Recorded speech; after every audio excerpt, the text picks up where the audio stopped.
Good morning, everyone. This is Dr. Sarvapatan and Dr. Jane Bowser back again for our COVID-19 health series that we were doing, but we're going to change things up and we're going to now do more of a preventative and injury-related issues, and especially we want to talk about specific muscles today. And Jane and I, we've been working on this sternocleidomastoid muscle, the SCM muscle, which is what you will see in the post. And what we would like to describe about is that dizziness, the tingling, the nausea that happens quite often that comes from this SCM muscle. And Jane, with your experience with computer use, what would you start to experience from that left side? Yeah, so first it would get super tight and I'd start to feel like it was getting congested. And then the next thing I'm going to feel is ringing in my ears. And then if it gets bad, I'm going to start feeling nauseous. So I'll be working on the computer and I'll start like doing this and trying to do anything I can to relieve it.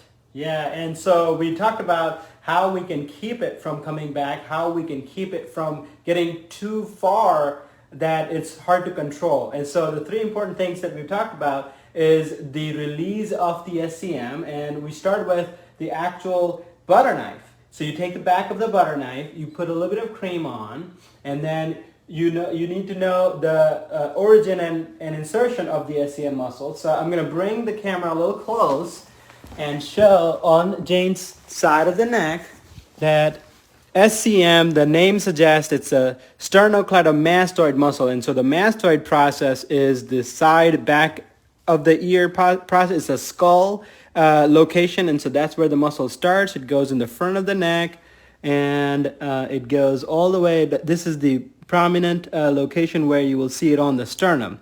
So it's the sternum, and it also has an insertion on the clavicle and then on the back side of the skull.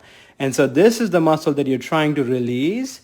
And so you put a little bit of cream on, and then you just go, there are a couple ways you do lengthwise, yeah, right here. Just be gentle to start with. There are other vascular structures in that area, so you have to be careful. Go a little in front for you, yeah. Yeah. And if this side's a little too sharp, you can use the handle. Oh, there we go. Just be sure you don't use the serrated part or blood will start to come out. Yep, that's definitely the case. And so that lengthwise, that's one. The other one is a deeper pressure. So deeper pressure, we could use a tennis ball or even a foam roller, and then you sort of are laying on, and then you're just building pressure right on top, and then you're just creating a pressure there.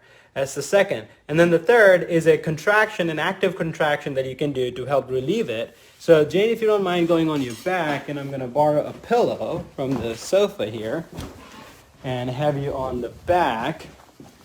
And then that's probably a little too, okay, this is good now. When she presses it in, down, so from here, if it is the left SCM, so the action of the sternocleidomastoid is same side flexion, and then the opposite side rotation. You can do this with us so they can maybe see better.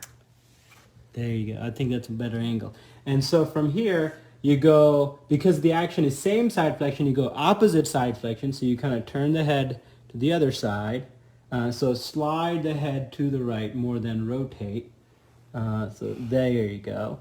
And then you rotate to the same side, so you will get a nice stretch along the length. And again, you want to keep the heads, and from there, you build an active contraction pressing into the floor. So you kind of press that back of the head down into the floor, and then relax. And then build it up again, hold for 5 seconds, and then relax. All right, and then you can slowly come steady. So make sure during any of these movements you're not having any dizziness or having any nausea sensation, because again, it's a vulnerable area and there are vascular structures around, and then also there's a vertebral artery, so you could compress the artery while you're turning. So again, as long as you don't have those symptoms, you're safe and you can do that maneuver. And be gentle, don't P90 exit. Excellent. Thank you very much, guys, for watching. Thank you, Susan, for watching. It's been great to have you on, and we'll be back.